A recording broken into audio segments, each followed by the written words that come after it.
265D बेटा deal करता है फ्रेमिंग ऑफ चार्ज से। फ्रेमिंग ऑफ चार्ज से मुराद, अच्छा वैसे फ्रेमिंग ऑफ चार्ज का पूरा अलग एक कॉन्सेप्ट है और इसके ऊपर हमारा अलग से एक जो लेक्चर है वो रिकॉर्ड होगा, क्योंकि फ्रेमिंग ऑफ चार्ज में दो बातें हैं, एक फ्रेमिंग ऑफ चार्ज और दूसरा ज्वाइंटर ऑफ चार्जेस। तो हम दोनों को लेकर चलेंगे, यानी वो पूरा चैप्टर है 222 से लेकर 240 तक, वो पूरा चैप्टर है जिसके ऊपर अलग से हम एक वीडियो जो है वो रिकॉर्ड कराएंगे। लेकिन ट्रायल के एक स्टेप के तौर पे आप यहाँ पे सिर्फ समझे कि भाई उसके बाद यानी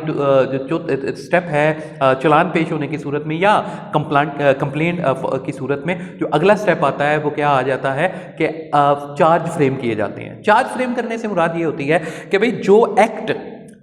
किसी के ऊपर इल्जाम लगा ना कि उसके ऊपर कि भाई ये काम तुमने किया, तो उस जो भी उसने काम किया उसको रेलिवेंट प्रोविजन ऑफ लॉ उसके साथ कंबाइन किया जाता है, जज कंबाइन करता है और बताता है कि तुम्हारा ये जो किरदार है ना जो कि आ रहा है, ये किरदार फलाने लॉ की वैलेशन है जिसकी वजह से ये जो सेक्शन है वो तुम्हारे ऊपर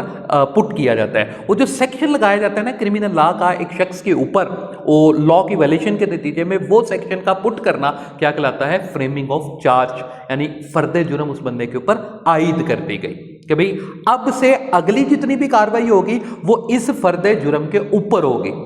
या तो वो साबित होगा या फिर वो खत्म होगा। प्रोसिक्यूशन का काम रहेगा कि उसको साबित करे और जो अक्यूज्ड है उसका काम रहेगा कि उस जो सेक्शन है उसको ये साबित करे कि ये काम उसने या ये वायलेशन उसने नहीं की। इसके बाद जो नेक्स्ट स्टेज आती है 265E, उसके अंदर लिखा हुआ है कि वो जो अक्यूज है उससे पूछा जाएगा either you are pleaded guilty और नॉट गिल्टी,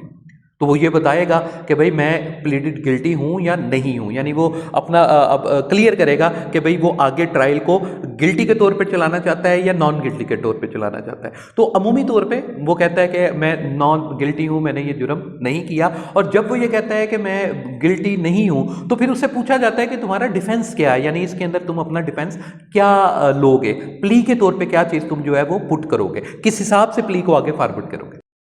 और अगर वो ये कहता है कि ठीक है आई एम गिल्टी, तो उस सूरत के अंदर जो है वहाँ पे उस चीज़ को कन्फेशनल स्टेटमेंट के तौर पे लिया जाता है और वहाँ उसके बाद उसकी फ़ौरन से कन्विक्शन हो सकती है। लेकिन ज़्यादातर केसेस में वो कहता है I will plead not guilty, कि मैंने ये जुर्म नहीं किया, और फिर उस हिसाब से वो अपना डिफेंस पेश करता है।